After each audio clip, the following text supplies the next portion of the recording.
bonjour à tous. Donc effectivement, on va vous faire une présentation à deux têtes. Donc Pierre Broll, Université Clermont-Auvergne, et Sébastien Barbier, ingénieur à Sol Solutions. Et l'idée de cette présentation, on l'a découpée en deux parties. Une première qui est plutôt, je dirais, une présentation de la stratégie qu'on a mis en place depuis plusieurs années maintenant à Clermont-Ferrand. On va le voir autour de développement d'essais et puis pour récolter de la donnée et qui va nous permettre et qui nous permet aujourd'hui de mettre en place et d'utiliser le machine learning pour faire de l'intelligence artificielle, notamment pour faire de la cartographie des sols. Donc dans un premier temps, on va vous présenter un petit peu justement tout ce qu'on a mis en place, la démarche et les outils qu'on a développés pour pouvoir permettre, je dirais, le développement de l'intelligence artificielle dans la cartographie des sols. Et dans un second temps, donc Sébastien va vous présenter une application, une mise en œuvre en fait de ces différents outils, de ces différentes méthodes pour faire de la cartographie des sols.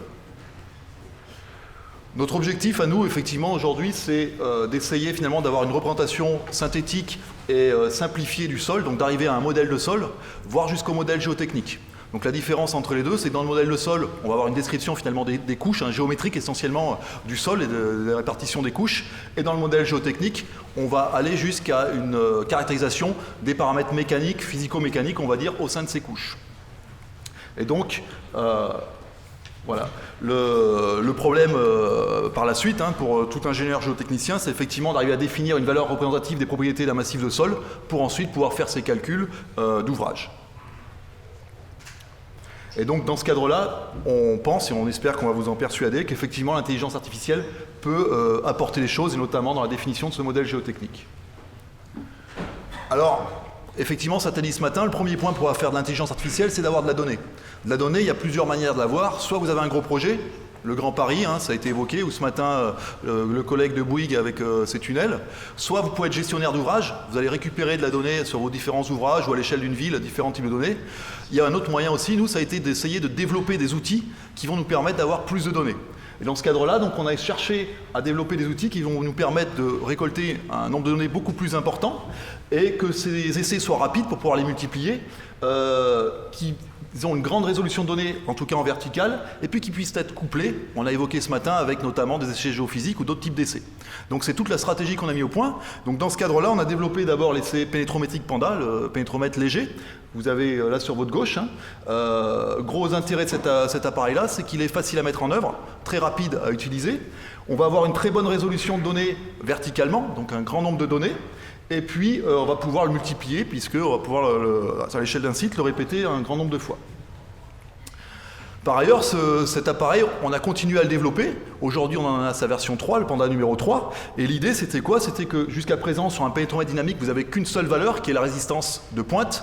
Or là, aujourd'hui, en étant capable de faire un découplage du transfert des ondes à l'intérieur du pénétromètre, on va obtenir, en fait, pour chaque coup de marteau, donc pour chaque donnée que vous avez à peu près tous les 5 mm, une courbe de charge d'enfoncement sur laquelle vous allez pouvoir chercher d'autres paramètres. Donc on enrichit en fait la donnée et l'appareillage, puisqu'on va pouvoir avec un seul coup de marteau avoir 3-4 paramètres différents qui vont caractériser le sol. Vous avez ici un petit peu les différents paramètres qu'on peut obtenir aujourd'hui. Donc résistance de pointe, un module pénétrométrique sur lequel on est encore en train de travailler pour vraiment connaître son interprétation, des vitesses d'onde ou un coefficient d'amortissement. Autre type d'appareil qu'on a développé avec le même esprit, c'est-à-dire rapidité de mise en place et enregistrement de beaucoup de données, en tout cas verticalement, c'est la géoendoscopie. Le pénétromètre, il nous amène une caractérisation mécanique du sol.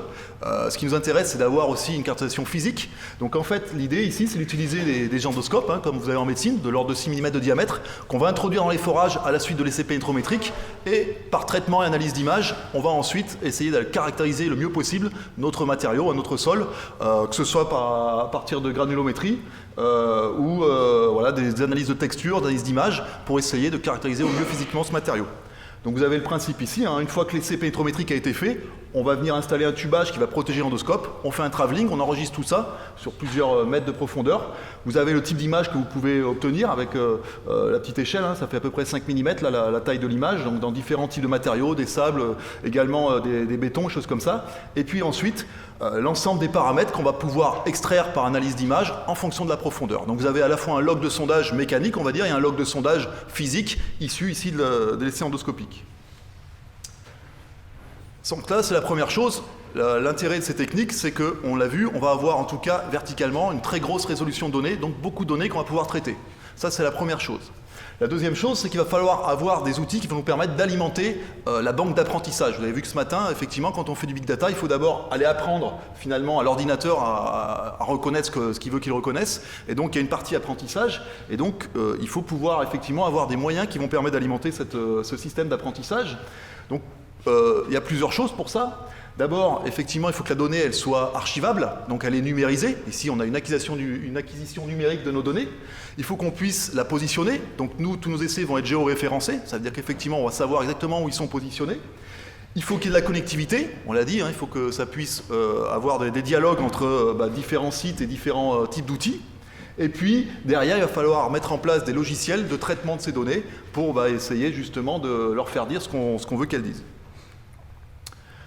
Ça, c'est juste l'illustration de géoréférencement. La numérisation, donc ça, c'est un exemple pour les applications pour la SNCF, où on fait un certain nombre de suivis, de diagnostic des voies ferroviaires.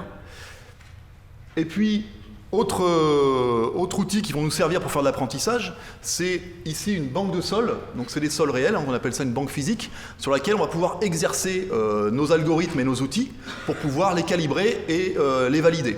Donc cette banque de sols, aujourd'hui, elle compte plus de 45 sols. Pour chaque sol, on a à peu près 1 mètre cube de sol qui est stocké. Ces sols, ils représentent à peu près tout ce que vous pouvez trouver, en tout cas dans la classification GTR, c'est essentiellement les sols français à l'heure actuelle, mais on a quelques sols étrangers.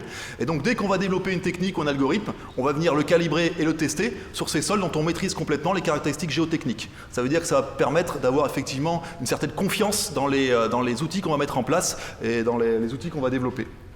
Et puis on va se servir également des outils numériques, parce qu'effectivement, la banque de sols, même si elle a 45 sols, c'est pas forcément suffisant. Donc on va également essayer de modéliser nos essais, ici l'essai de pénétration, pour essayer également de calibrer nos outils et nos techniques, et multiplier le nombre d'essais et venir voir un petit peu ce que ça donne sur du numérique. Donc ça, c'est tout ce qu'on a à notre disposition pour alimenter nos systèmes d'apprentissage.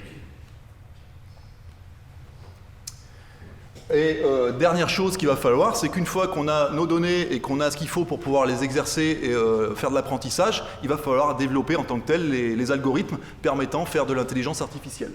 Alors, soit on va utiliser des méthodes classiques, ça va être des méthodes géostatistiques ici pour spatialiser l'information. Donc là, ici, il y a eu beaucoup de développements qui ont été faits depuis plusieurs années. Il y a peu de choses nouvelles, il y a des choses qui se font, mais c'est relativement connu. Mais sinon, on va pouvoir travailler avec des réseaux de neurones, avec du couplage et de la fusion de données. Ça a été évoqué ce matin avec des essais géophysiques.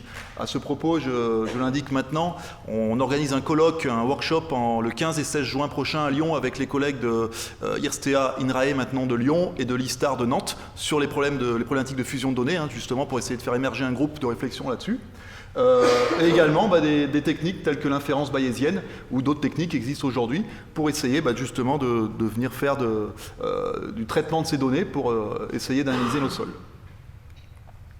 Et donc l'idée au final c'est d'avoir ce type de représentation, c'est-à-dire un modèle de sol avec les données qui vont être probabilisées dans tout l'espace. Peut-être je te laisse prendre la suite. Donc bonjour à tous. Du coup, là, je vais vous présenter la suite, donc expliciter un peu cette démarche avec une étude de cas. Donc l'idée, c'est qu'à la suite d'une campagne d'essai géotechnique, on va avoir nos données ponctuelles. Ces données ponctuelles, on va d'abord essayer de les transformer en un modèle géométrique qui va être lui aussi ponctuel. Ensuite, avec les méthodes d'apprentissage automatisé, on va venir obtenir un modèle ponctuel du terrain, donc avec des informations supplémentaires qui ne seront pas que géométriques. Enfin, cette information, on va la spatialiser. Donc avec plus d'essais, on va essayer d'obtenir des probabilités sur nos paramètres. Et la dernière étape, c'est d'avoir ces paramètres estimés pour les mettre dans des modèles derrière de calcul ou de dimensionnement. Donc cette dernière étape, on ne va pas la présenter ici parce qu'on est encore en train de travailler dessus. Donc voilà, je vais vous présenter une étude de cas. Donc sur cette étude de cas, il y a des essais qui ont été faits, donc différents sondages pénétrométriques. Donc ici, il y en a 6. Donc pour la donnée ponctuelle qu'on a ici, on a une donnée avec une variation de résistance de pointe en fonction de la profondeur. Ce qui est intéressant pour nous, c'est d'avoir une grande résolution verticale, ce qui nous servira plus tard dans notre interprétation.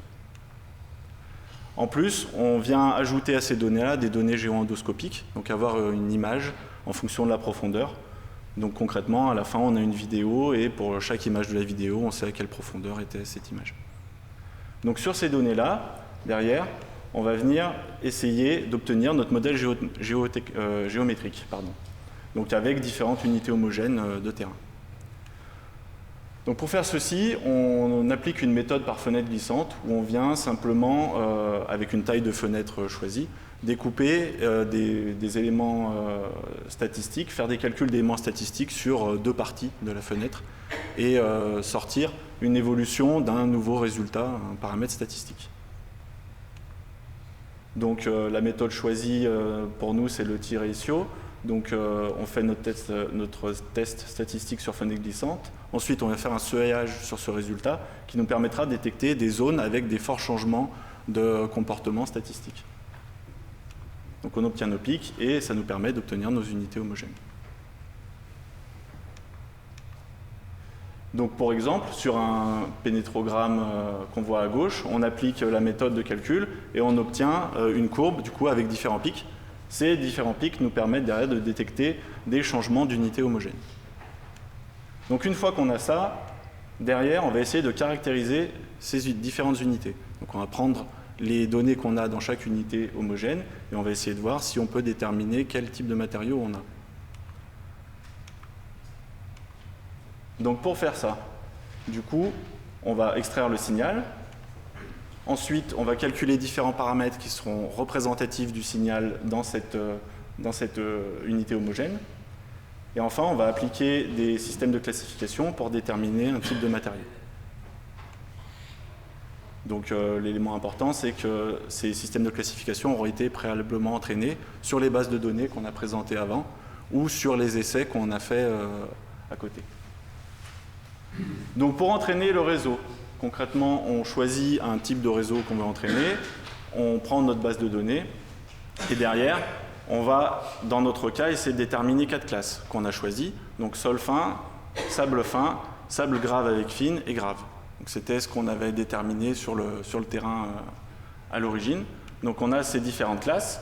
On a 3 jeux de données, on découpe nos données en 3 jeux de données. Des données d'entraînement, des données de validation qui nous permettent de valider à chaque étape d'entraînement si on a bien entraîné ou pas le réseau. Et une partie de test qui nous permet à la fin de voir si notre réseau est performant. Donc on fait la phase d'entraînement sur la proportion d'entraînement des données. Et enfin, à la fin, on obtient notre réseau entraîné qui, lui, va nous servir à faire des prédictions. En plus, au passage, on calcule nos indicateurs de performance pour voir si oui ou non ce réseau va être utile. Et donc sur l'étude de cas qu'on montre, on a appliqué cette méthodologie. Et donc on a une classification correcte dans 95% des cas pour les sols fins, pour les sables fins 83% des cas, pour les graves on les détecte dans tous les cas, et par contre on a un problème sur les classes mixtes où on a un mélange des différents éléments.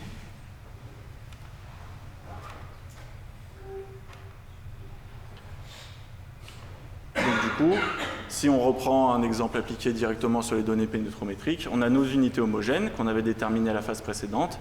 Et donc maintenant, pour chaque unité homogène, on a associé un type de matériau. Donc ensuite, maintenant, l'idée, ça va être de spatialiser cette information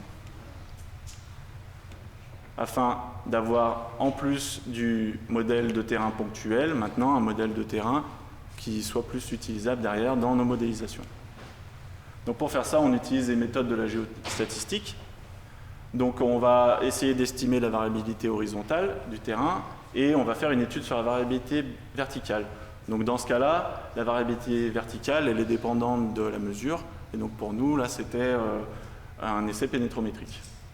Et enfin, après, avec différentes simulations, concrètement, on va avoir des qualités de variabilité de notre essai. On va faire différents tirages. Et à la fin, déterminer sur ces différents tirages des probabilités dans un espace donné. Donc sur l'implantation qu'on avait fait au début, on avait fait 2 essais supplémentaires qui étaient situés au milieu des autres essais. Et donc maintenant, on va essayer de voir si les essais qu'on a prédits ressemblent à ceux qu'on avait réellement fait sur le terrain. Et donc on peut voir à droite sur la diapositive la représentation de l'essai qui avait été fait, la mesure, avec la simulation qu'on a obtenue par-dessus. Donc on a une assez bonne concordance sur cette étude de cas.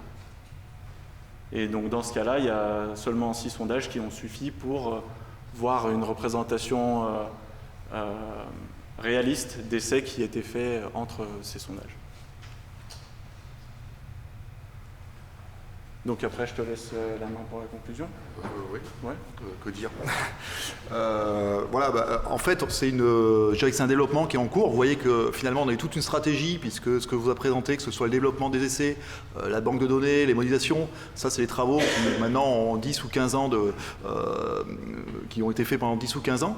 Aujourd'hui, on est passé dans une phase d'utilisation de ces données. Alors, c'est ce qu'on disait ce matin, on maîtrise nos données, donc ça, c'est important. Elles sont archivées, elles sont localisées, et on connaît leur qualité.